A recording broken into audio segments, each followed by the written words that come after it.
made you want to be different? And what is your signature? So I think my signature might be that it's got to come from the heart. I'll think about it, I'll design it, and maybe that's why, I've done 40 years of prime time commercials, jingles in India.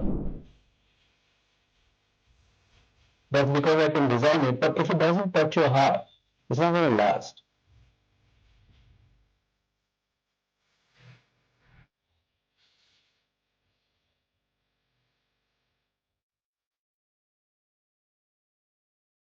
Ladies and gentlemen, welcome to another exciting episode of Indian Trailblazers, stories of inspiring Indians under our Made in India series.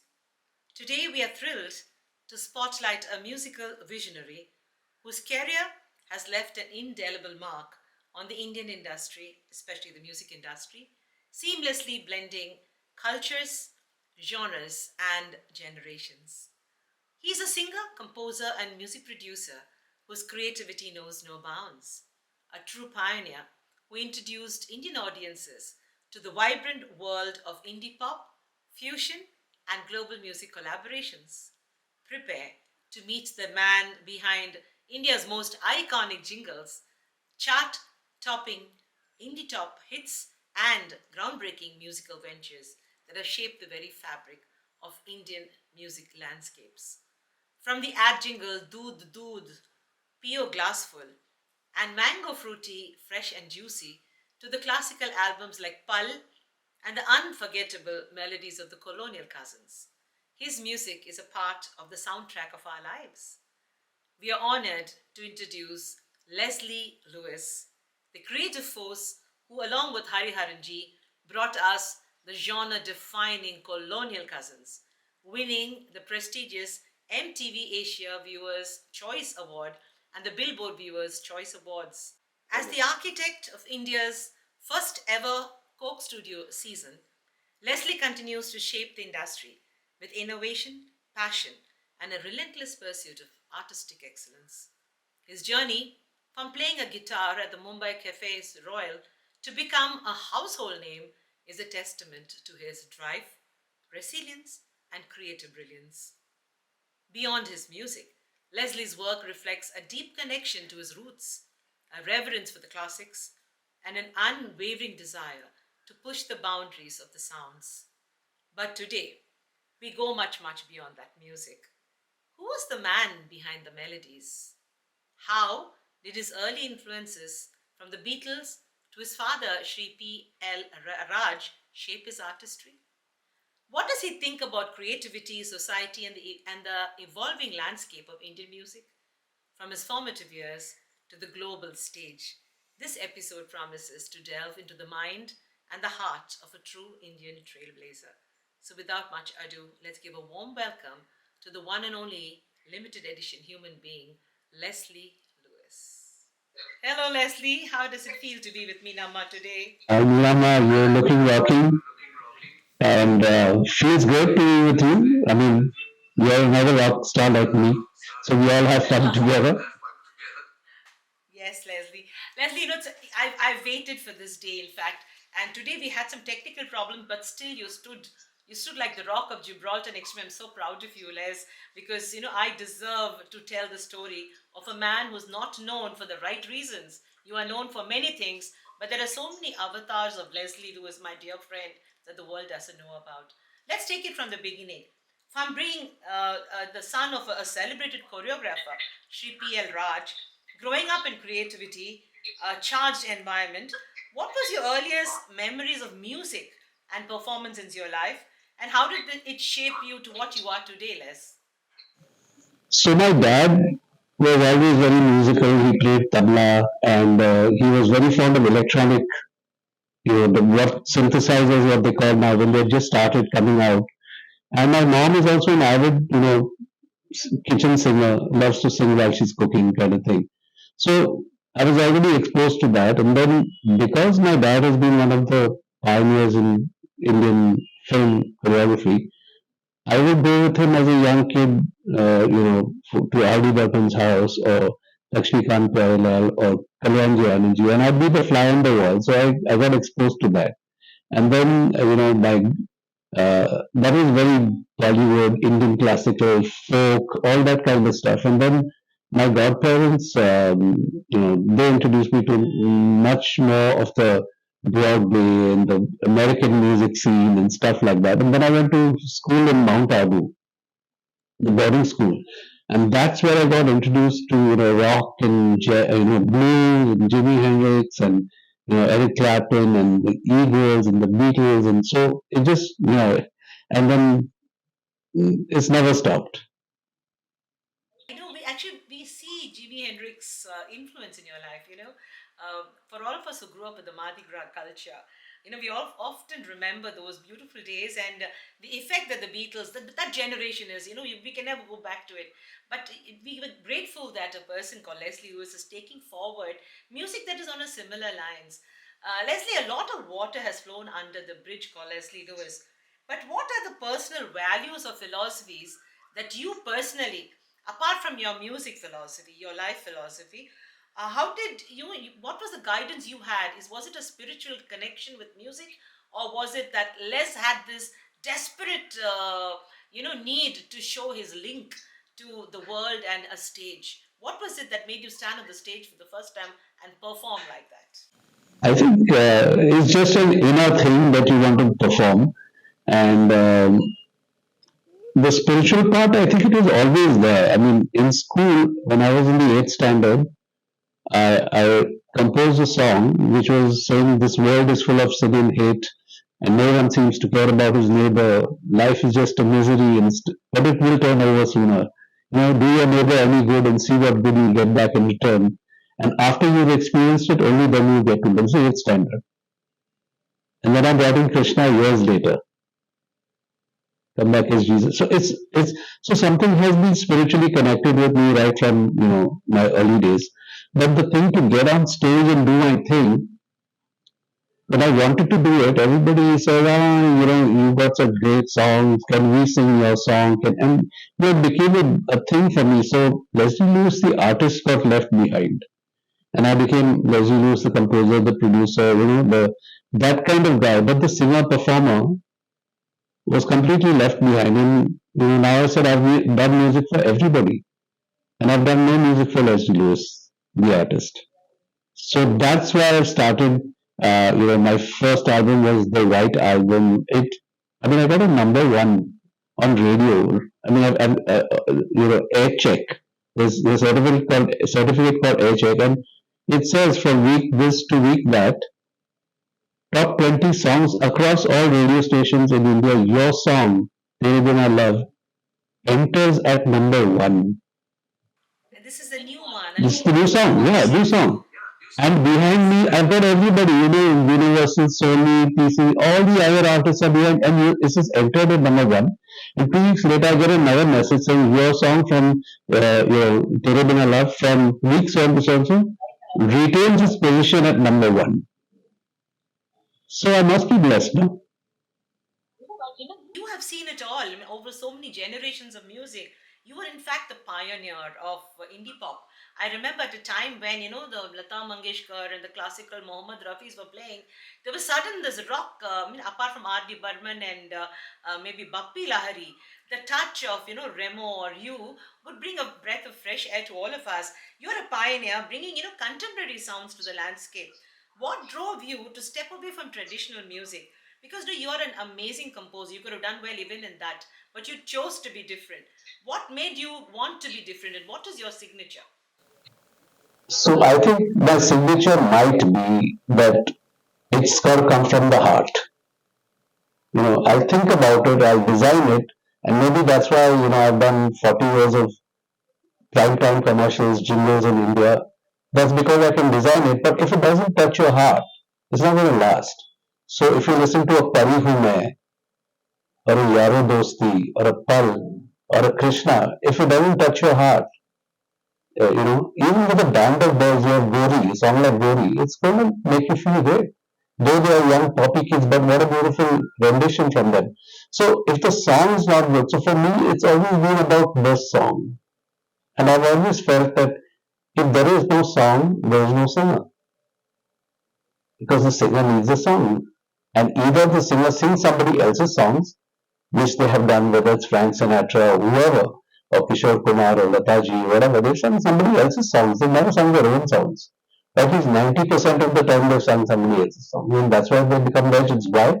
Because they've had great songs to sing. So you listen to a Lagja Gale, it's a fab song. Now Lataji sang it, sounds amazing. Tomorrow you sing it, it'll still sound great because it sounds different, but it sounds great. So I just feel that for me, indie pop, when I did Pari Hu Main in 1991 January, and then the Iraq war started and stuff. Until 1993, nobody knew what this song was. And in 1993, everyone saying, "Hey, have you heard this new song, Pari Hu Main?" Wow, that was like 91. So same with Colonial Cousins when we did the first album. It was ready in '94, and they refused to release it, saying, "What is this? Acha, Hariharan and Leslee. Acha, Ghazal pop." So no, it's not Ghazal pop. Listen to it. Krishna, oh, acha, Bhajan pop hai kya? So no, bro, just listen to it. So when Sani Thapa came out, it was 1996, and we just released it anyway because nobody is willing to release that stuff. And then it's like broke everything. And the same thing is happening. I'm saying like with my White album, for example, a Tere Bangala would enter at number one. Nobody knows it. How does it enter at number one? How does it play on all radio stations? But in a few years later, people are going to turn around and say, "Hey, have you heard this song, Tere Bangala?" So it's I've just done it because I love it, and yes, I want to reinvent myself every time because as human beings, we can get bored of the same routine. So, at one time I was a guitar player, as a professional guitar player, so I would play for everybody's recordings, and I've played for a lot of people as a guitar player, and I got known as a guitar player. Then I said, hey, and I used to assist V banks. I was, his assistant, but I was basically playing guitar. Then when I started composing jingles, they said, no, ये तो बहुत अच्छा guitar बजाता है यार jingle होगा तो उसको बुलाओ बहुत अच्छा है but I don't think he can compose he is not a composer he is a guitarist so I stopped playing guitar completely. I just refused to play guitar for anybody till I got my first jingle and then second jingle and the third jingle. And then I just started doing all the primetime commercials. They started coming to me. And then I started again getting bored of myself saying, hey, 30 seconds में गाना नहीं बनता है. एक second, 90 seconds, 60 seconds में गाना नहीं. I want to make a longer, but they said no. He is a very good jingle composer, huh? But if you song, I don't know if he can sing like, if he can compose like, like the amazing, like Anu Malik and all these guys, they're 5 minutes long, 6 minutes long. I don't think he can do that. And then finally I did Pari Hu Main. And then Janan Samjha Karo. And then Yaro Dosti, and they said, oh, he's such a good composer. So I've had to prove myself every time. And so as a guitar player, as a jingle composer, as a pop music producer with Parima, Janu Chandragari, Yaro Dosti, Pal, all these songs, and then as a band, Colonial Cousins, because when we got together, Hari and I were just like, we just loved music, and there was a magic that was there in the 90s, and it was the magic, it's still there when we meet up. There is a magic. When we meet and we perform, it is still not Hariharan and it is not Leslee. It is that magic of Colonial Cousins. So we had it that time, and then we just said, "Kuch karna ki we have to perform this." And so we said, "Let's form a band." Great. So we formed a band, but nobody released it. So then finally, when it came out, we got the Billboard Awards in Las Vegas. And we were the only Indian band to perform on MTV Unplugged, the original one in London, in Twickenham Studios, where the Beatles shot their stuff. So, I mean, how magical can that get? So as a guitar player, jingle composer, pop music producer, and as a band, Colonial Cousins, I have had to reinvent myself every time. And then, all that Colonial Cousins bhi ho gaya, but so finally I said I've got to do music for the artist Leslie Lewis. And then as a singer performer, nobody's actually seen me perform. And now they say, oh, I didn't know you performed like this live. Wow, it's amazing, blah, blah. So now I've kind of reinvented myself. The fifth avatar, as a singer performer. So that's what You know, you're Leslie, getting now. as an event manager, I have had the honor of staging you in different avatars, and I must tell you, you are indeed the Badshah of Bollywood.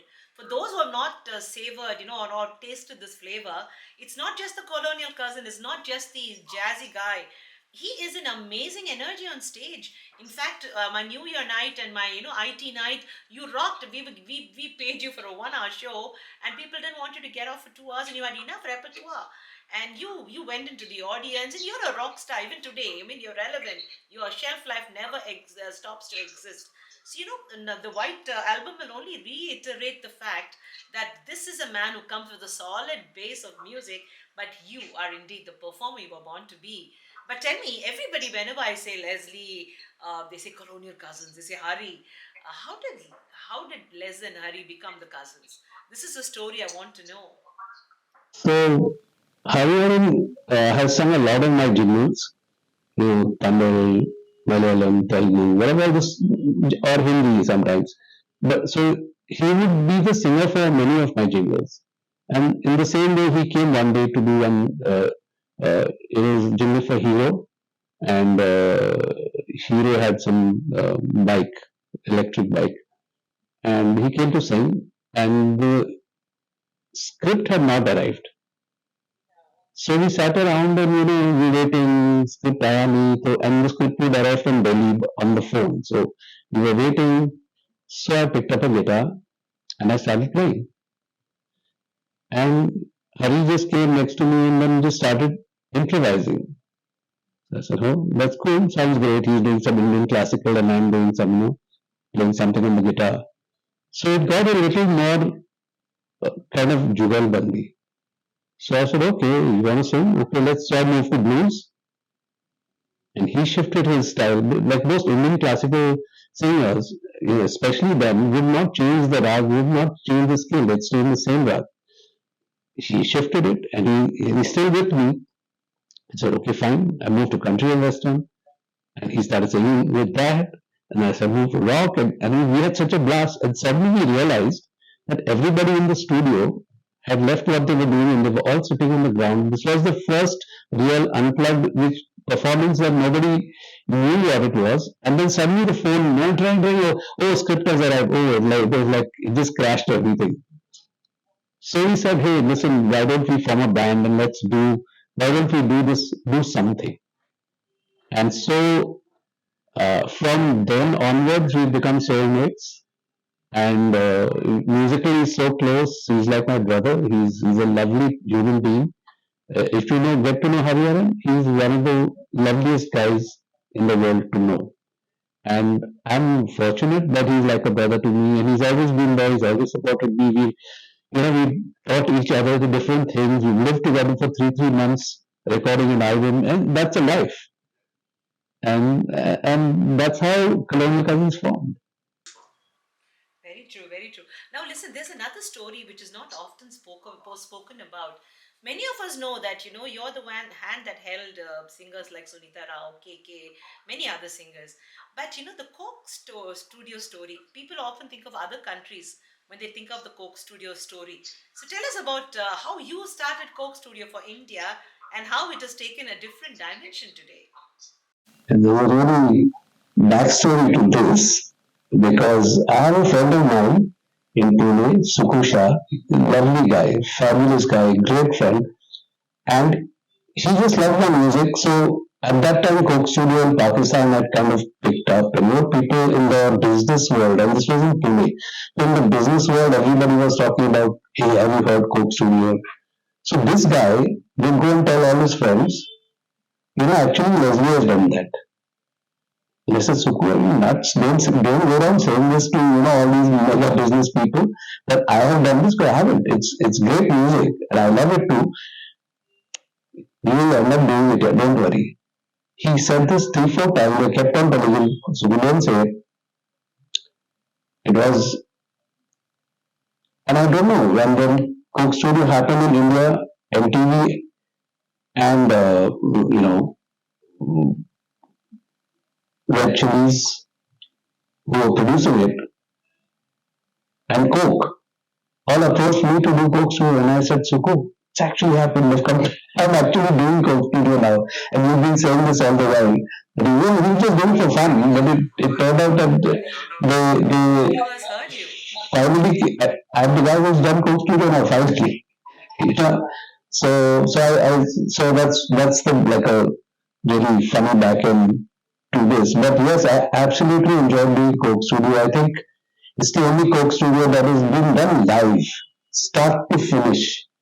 There was no break, there was no redubbing, there was no nothing. If you made a mistake, you went back and recorded the whole thing again. And I remember the stress with all the artists, but they loved it because they were such good artists.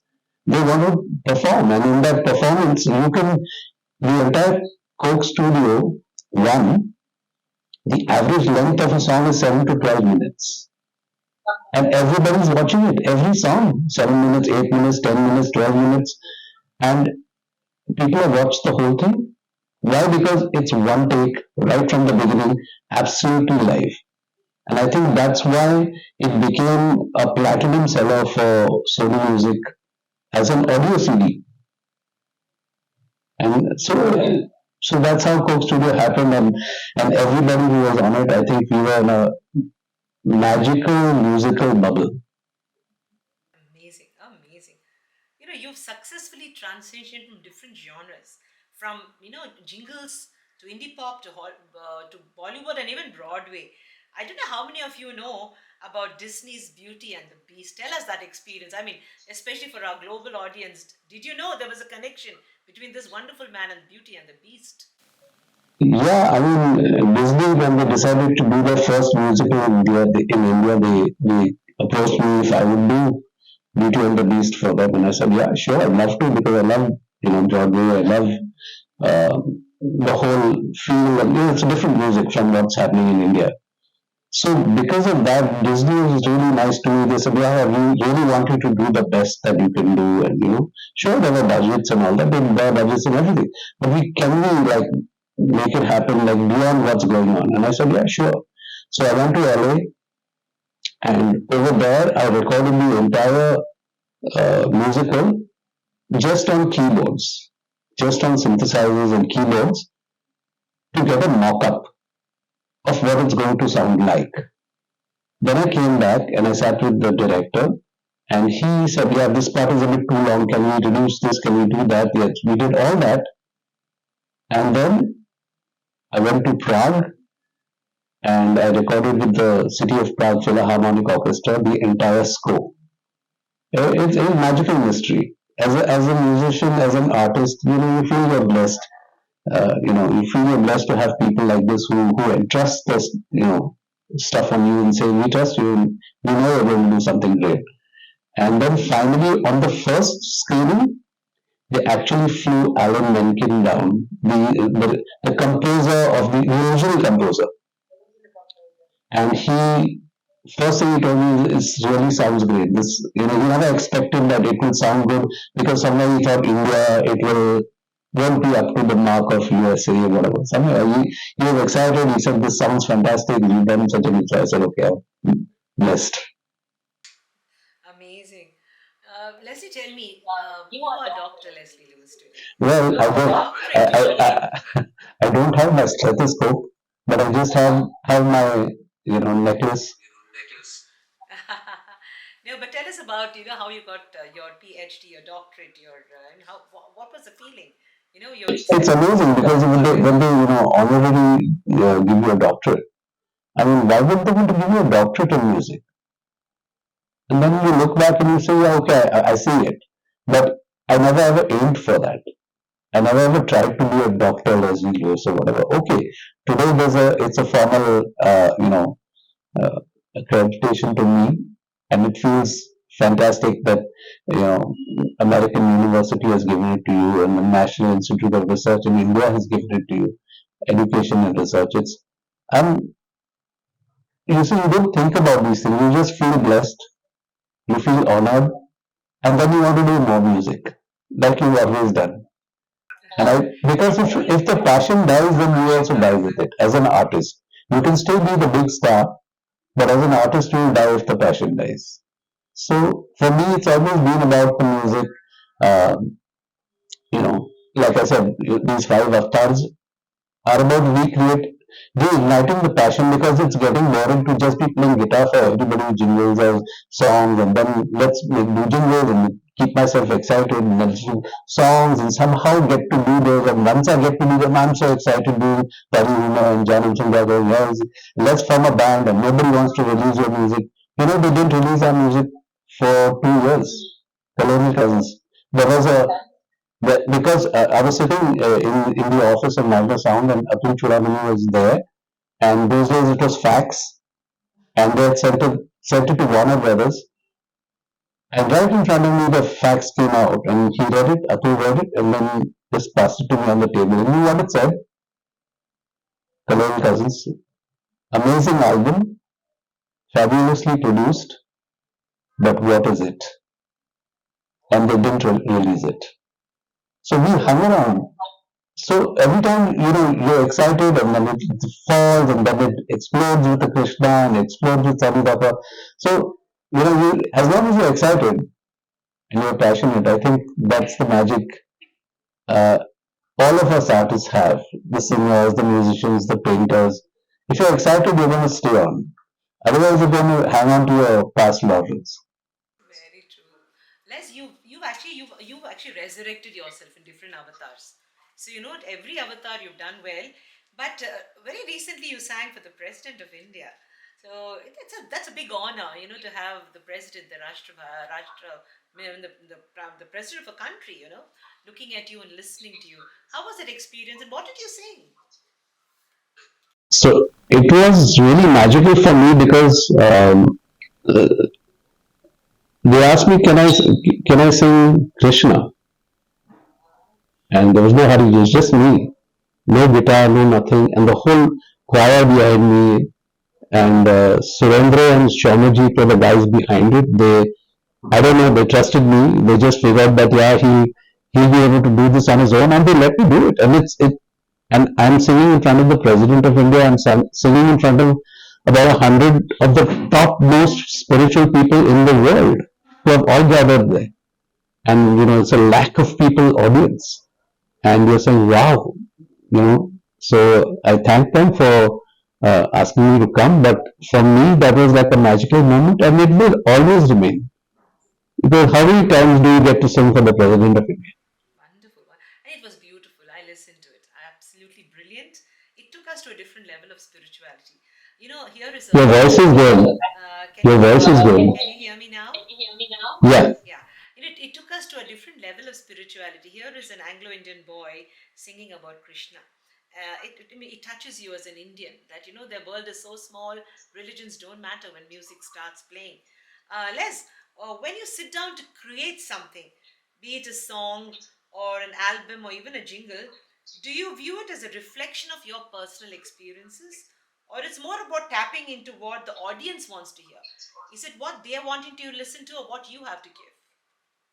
Okay. So before I answer that, I'm just going to clarify that the name Lewis. I'm not Anglo-Indian. I'm half Telugu. Yeah, and I'm half Konkan, Marathi, Now you have to Goan, explain. Goan Hindu.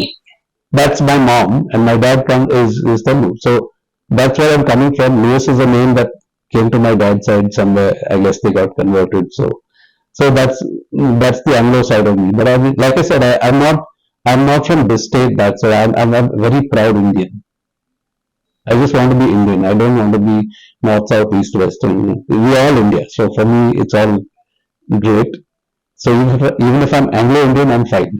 I Yes, have no issue. yes. So the Amchi So Mumbai yeah, what must I be do, celebrating, and so also my Telugu bar must be celebrating. We have a hero who's actually belongs to the Mumbai and the Telugu League. Wow, amazing, amazing. so to answer your question, you know what I do? I compose in different ways. So if I'm doing something like advertising, when I'm given a brief, I know that it has to appeal to this audience, and this is the kind of target audience that are there.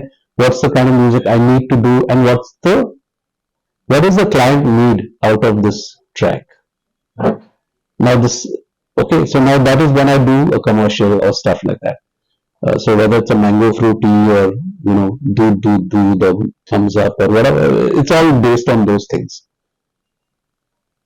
If I'm composing for an artist like a Pari Hume or Janam Samjak or Yara Dosti, then I'm always looking at the artist's abilities and I look for disabilities. I look at where is the artist actually weak and what are the strengths of the artist. So when I figure the strength of the artist and I also figure the weakness, then I will compose in such a way that no notes go into the weak areas of the artist. So the artist is singing like himself or herself, and they're flying and they become a star, but they never get to touch the. Not, most of the composition will avoid the weaknesses. We all have strengths and we all have weaknesses.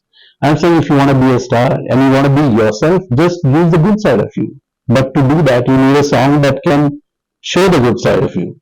So whether you're having a Yaro Dosti with KK, it's showing his good side. Does he have downsides? Yeah, you have them. I have them. We all have them. I don't need to include the downside in the composition just because I can compose a better tune, quote unquote. It's not better for that artist. So what's better for that artist is stuff that they can sing without in their sleep, without having to think about it, not try hard. So that's how I do it when it's for an artist. So Janam Sandhya Asha ji is bubbly. If you see her eyes, yes, she's got that sparkle. So I would write something for her. Sunita is very sultry, Pari Hume. Sunita. She's Pari only. She's been treated like a Pari in her house as a young kid. So she is. She feels like she's a Pari. She is. She's been brought up like that. So when she sings that, she doesn't have to think about it. She doesn't have to try. And look, band of boys, I mean, those boys are completely like five puppies all going, all over the place and having a blast. And it's such great energy. So you need to grab that. True, true. Recently we lost a dear artist, KK. I think he was so close to you and me too. And for all the KK fans out there, what touched them is the way you revisited Pal. Immediately later, you got in touch with Jyoti, his wife, and the children, and you did a beautiful, remembrance of this great artist. What is your memory of this wonderful guy? He was such a simple guy, and KK will live on, and you will make him live every time you sing the song from Pal. The whole album was such a great album. Tell me about KK because I know that I have a lot of viewers who are KK fans. So KK, when he first came, he came from Delhi. So he was a sales guy. He loved singing whatever, but it couldn't pay the bill. So he was doing whatever he had to do working wise. And then somebody recommended him because KK being Malayali, somebody recommended him to Hariharan. So sent that cassette to Hariharan. Hari called me up and said, "Hey, ये बंदे को सुन, अच्छा, he's got a nice voice. Do you want to hear it?" So he played me KK's voice on the phone. Like he played the cassette and he kept his phone there and I heard it. I said, yeah. And those days I was doing 2 jingles a day, 3 jingles sometimes, but an average of 1, 2 jingles. So I was always experimenting with new voices or whatever. So Hari said, should I send him to you? So I said, yeah, send him. So he came to meet me, and nobody is really, only the people at that time who met KK have seen KK like that. After that, nobody's seen him. He had hair all the way down to his Yes, I hips. remember him. He was fully rock star. He looked amazing. And this very young, bubbly, positive guy with this rock star look and a voice that matched it. So when he came, he came to me and he said, he was very happy to meet me, blah, blah, blah. Then he said, can you make my album? And in those days, to make an album was a very big, so it could only happen with the record label. So whether it was a Universal or a Sony Music or, so they had to fund it. So that means there was a cost of recording, there was a cost of all shooting, videos. It was a big fund. In those days, we didn't have iPhones and stuff like that to do it yourself. There was no, I have a studio in my bedroom. Those things weren't there. So I said, he's a new singer. I said, I'm not going to be able to help beyond the point, but I come and sing my jingles. So I called him for a lot of jingles, and then very talented singers. Suzanne was there, Clinton was there, Kunal Ganjawala was there, KK. They were singing so many jingles and also doing backing vocals for stuff. And so they were learning their skills. You could see it, but they were all talented. So finally they've all flown in their own way. But with KK, I just he kept on saying like, uh, "Can you do my album?" And I said, "Oh, okay." Then one day he came to me and he said, "I've got an offer for an album by some company, real small, real small offshoot company, none of the major guys. So what do you think I should do?" And I told him, KK, don't do it. Because you need to do it with the major labels. You've got that kind of voice, you've got that pizzazz. This company will just make one album here and you'll just die. You know what he did? He said no to the company. When he did that, I said, oh God, now it's followed on me. He's taken my word for it. And he trusts me that I know what's best for him. And he didn't do it. So what I did is that finally I took all his jingles and I put it on. Those days there were DAT tapes, digital audio tapes, DATs, and I put all the stuff, compiled all the jingles he sang for me. And Sony Music had just started, it was a new company in India. So I took it to them and I said, check this guy out. He's a great singer. And they were looking for new artists, young artists. I said, try him out. And they heard his voice and all those jingles which I had presented, and they said, man, this guy sounds great. Let's do his album. I said, yeah, fantastic. But right now I'm very busy because I was doing Asha Ji and I was doing. True. I said, I don't have the time now between Colonial Cousins and Asha Bhushan. So then they said, oh, if you're not doing it, then we'll see later. I said, oh, no, you have got to do it because he's already, I know he's, said no to some other company. And so they said, no, no, if you're not doing it, then we'll see later. But if you're doing it, yeah, let's go ahead. So I said, okay, fine. I have to keep him afloat because he's trusted me. Yes. So I worked my schedule out and I said, yes, we'll do it. And that's how Pal came up with Yaro Dosti, Pal, all those songs, the whole album. And that's so, and he's always trusted me. So when you see in Coke Studio, Charka Suraj, he's singing Charka Suraj and he's singing So Low Down. And most singers were said, this is too low for me. Can you change the notes? Can you do something? And he turned around, and this is after becoming KK the artist. Yes. He said, Les knows what's good for me. He knows if I can do it, he'll make me do it. And he took that challenge. And you listen to Coke Studio, Charta Suraj with KK, and you see he's singing right down all the way up. And he can do it. And he did it because he only trusted me. And so, for me, he's always been like that, wonderful human being. Before, as an artist, he just wanted to sing, and he's a simple guy. There's no complication, and both his kids are so lovely. His wife, she's been there, like a rock. Yes, yes, So I always, yes. my heart goes to them every time. But yeah, KK has been the rock star in my own life. Les, actually, first time I heard about you was through KK. He used to call me Akka, and I remember when the Sony thing was happening, I was there with him, and I was very proud to see this little boy do so well. We will always remember him, and you will make him immortal in your music. It's now time for me, maybe towards the end of this interview that I'm doing with you. I want to let you go, but I want you to tell me the new world of music is a totally different world. There's a lot of AI happening. There are, originality has taken the window. So, in this particular context, what is your opinion? Because you've seen the hard way in which real live music was made.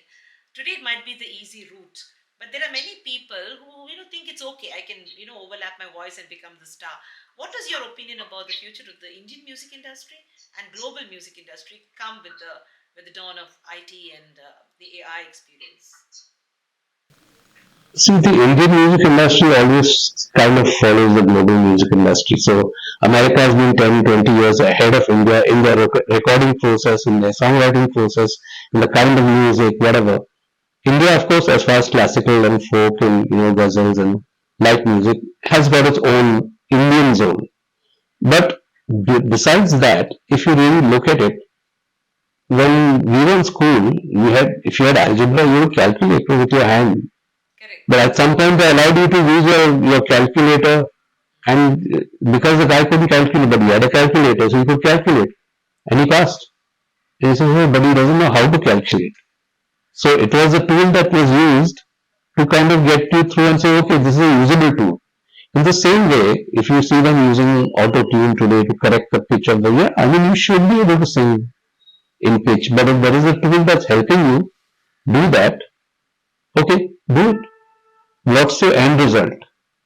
Can you come up with a great song? Can you make the people go, wow, what is this? Whether you use the tool or didn't use the tool. But if you don't use the tool, that makes you a better artist. And who's going to judge you? It's your peers, it's going to be all your surrounding people. But the people in the audience are only hearing the song. They don't care how you did it or what you did it, or whether the actor jumped from the helicopter down or whether it was a stuntman who did it. They don't care. It's just as long as I feel that we jump. That's it. So in the same way, I think the technology with AI coming in now, I mean, it's it's not it's scary from a perspective that it's jumped so much so fast. Yes. Like what it can do now in the last 5 years is another story for what it could do in the last 20 years. So that new shift has happened, and what's happening is with AI, people are getting AI to compose songs for them, and they're taking the copyright of those songs, whatever. So now they're taking ownership to something they didn't really do. But yeah, calculator, you didn't calculate.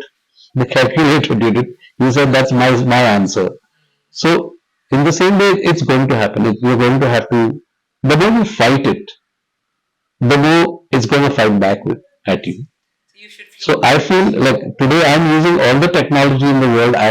I'm as I'm with it when it comes to Savvy. recording technology. I've been a crazy into of recording from the early days. So my passion for recording has always stayed. So I've learned to video edit. I've learned to this whatever little. I'm not the best, but I can do it. Why? Because I'm open to things, and I'm open to new tools helping me do things that I should be able to do myself. But now your camera adjusts the focus by itself. Why aren't you, as a photographer, you should be able to focus the camera and get the right aperture. But everything's happening in the iPhone is you don't have to do anything, just aim and shoot. So it's happening everywhere. It's happening in music, it's happening in cinema, it's happening in art, digital art. I mean, it's crazy. But it's going to find its own balance. So I don't fight it. I've always, when the drum machines came out, I remember the drummers got upset with me because I got a drum machine that played a 30-second jingle for exactly 30 seconds and we never went to 31. Yeah. But if they played, sometimes they made a mistake. This never made a mistake, so they got upset. Oh, Leslie, you got this thing now. We are not going to get work. I said, just play with it. Yes. So somebody like a Franco Vaz understood that, who's been one of the top drummers, R.D. Burman, and he decided that he'd get a drum machine and he would program it because he knows how to, because he's the drummer. And I said, that's the thing, and that's why he survived over so many years, where the other guys who had played drummers fought the system. And so I feel fighting AI, fighting the new technology, it is a new world we are going into. And and I've been the mascot for IIMUN, which is like a youth group, one of the largest youth groups in this country. And I've been the mascot for nearly like 13 years now. You're 13 the years. model UN. Yeah, like I've become Uncle Leslie also. You know what I'm saying? Yes. 13 years. And they won't change me. And I said, hey, listen, I have been your mascot for that many. No, sir, you have to be. I said, yeah, okay, but find some other young person. No, you are the inspiration. And they love me a lot. Like crazy. I love them too. So my interaction with a younger audience, young thinking for the last 13 years, besides what's happening in the world, I've it's helped me to also figure out that where's it going, what's okay with it, and what's not okay from their point of view, from my point of view, and somewhere I find that balance. So when you hear the White Album, for example, like you said, music, True. every song, including Tere Bina Love, is one take. Oh wow. Just start to finish, we've all played it together. I've sung it, I've played the guitar, and that's the end of the recording. Do you like it? No. Let's do it again. But we do the whole thing in one time. There's no overdubbing, there's no. Matching. So, yeah. And then there's the next album called Here's a Rock and Roll, which is fully rocked out, but it's all live. You can't replicate that with computers. Very true. I mean, you can, but it doesn't have the soul. So that is something yet not available from the computer, which is the soul. But it might come. But right now it's not there. So I'm saying, how can I mix technology and soul where I can be in the music myself? have live people doing it, but also use the technology to help me achieve Advance. something that is today. Mm. Just look at you, Leslie. You look fabulous, so sweet, but you're a sweetly stubborn person.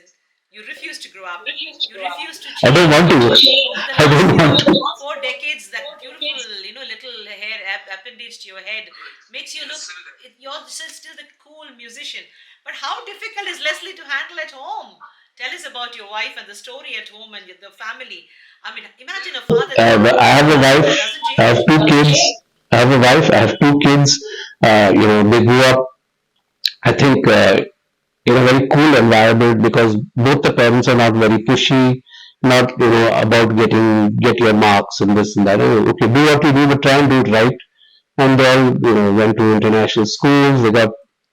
I think they got their heads right. And then I was trying to tell my daughter, you should sing like this, like. And when she gave me one line, which put me kind of in my place, which is, Dad, just be my regular dad. So Don't be my sweet. musical dad. So sweet. Oh, So from then I've never really, interfered in anything. So it's one of those, roll along kind of, but every happy-go-lucky kind of environment. So last 30 plus years, it's been like that, and yes. rock and roll as I call it. God bless you, Les. And I'm sure it's not just your family that's enjoying your madness. All of us are in love with you. The way you project yourself, the way I mean, time is of no essence to you. You have just been there. You will be there. You will rock it. You don't need to roll for us. But right now I'm I, going to I would love to say, आपकी मुंह में घी शक्कर. Now yes. I don't know whether you'll have the ghee and shakkar saying that No, I have to maintain I the shouldn't be sanity having of this, my but mind. But Les, I will be doing injustice to my viewers if I did not ask you to pick up that guitar and show us the music. Maybe a little bit of it, because the man, Leslie Lewis, and music are synonymous for us, especially all your fans who are watching you. This is the moment we've been waiting for. okay, I'm gonna try. So, ladies and gentlemen, fasten your seatbelts. In the house, we have a legend. The legend is Leslie Lewis for you. Put your hands together, ladies and gentlemen, as we listen and present Mr. Lewis.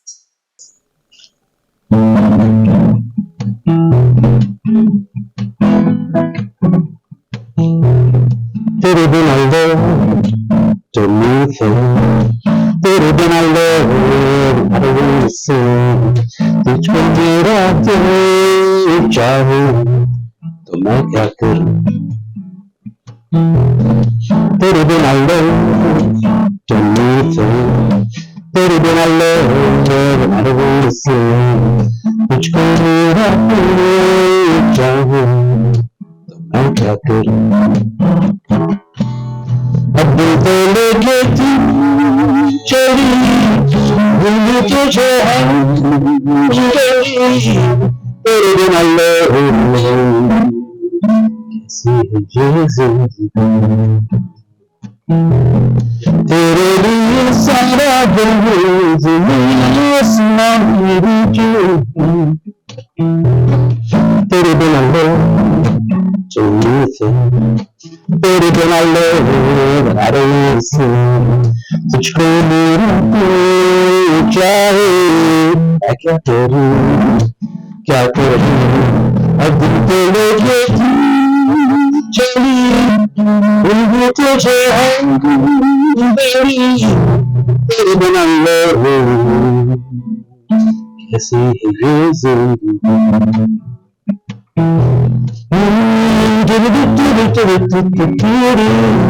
I don't wanna see you.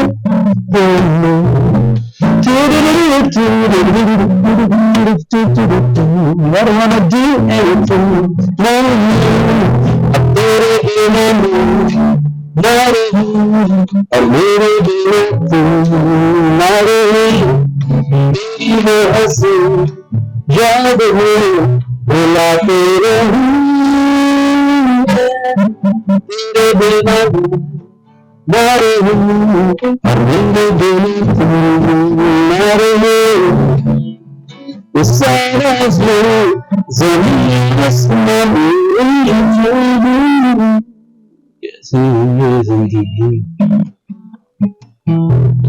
तेरे लिए सारा राजा हो गई आसमां मेरी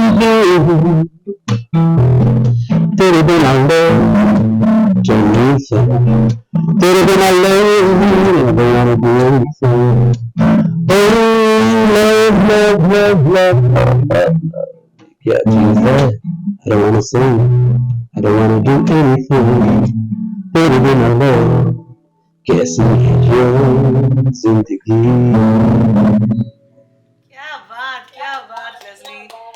This should be the love So anthem of the this is the song that entered at number one. love anthem of the country now, I'm sure. For all our viewers who have not heard this, go and check out the White Album of Leslie Lewis, Tere Bina Love, top of the charts on 25 different angles. So proud of you. And Thank you. can you do Pal for us? Or Well, it might be a bit difficult, being very high or on maybe this guitar. any other of the Okay, popular melodies?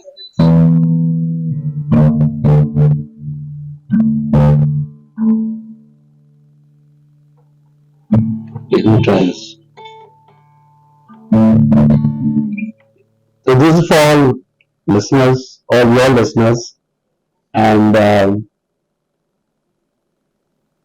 I'm just saying, don't lose the humanity. That's what friends are for. Really, um, if you don't have any friends, I feel you don't have life.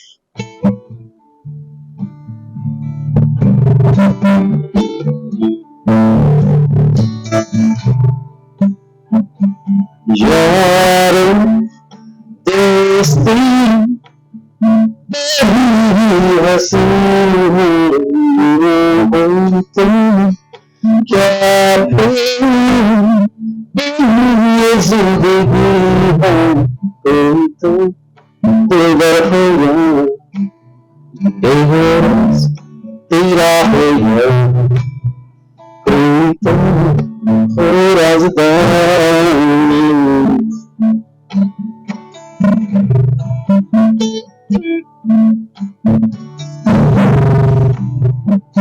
यारों बाहों की तुम जिंदगी है ना हो तुम क्या फिर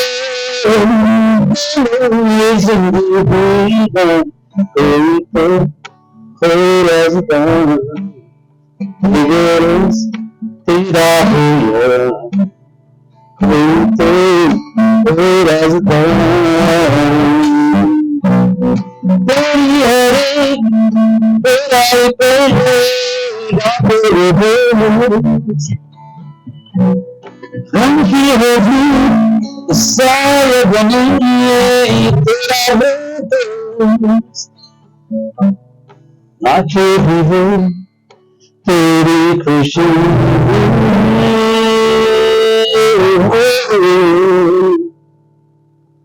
अरे यार दोस्ती बड़ी हसीन है तो क्या फिर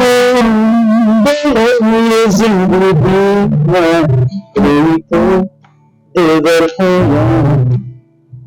इधर तेरा ही है कोई तो हो रास्ता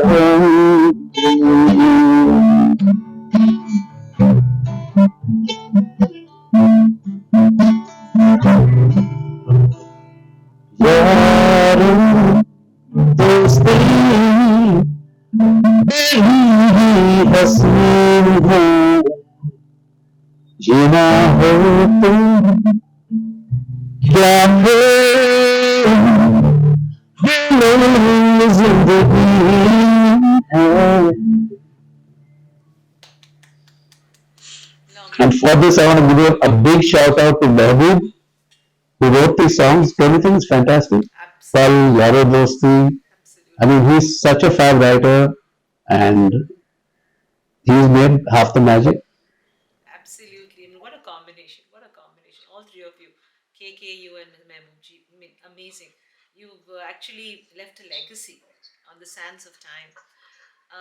Les, I would be, keeping you back from all your commitments. I know.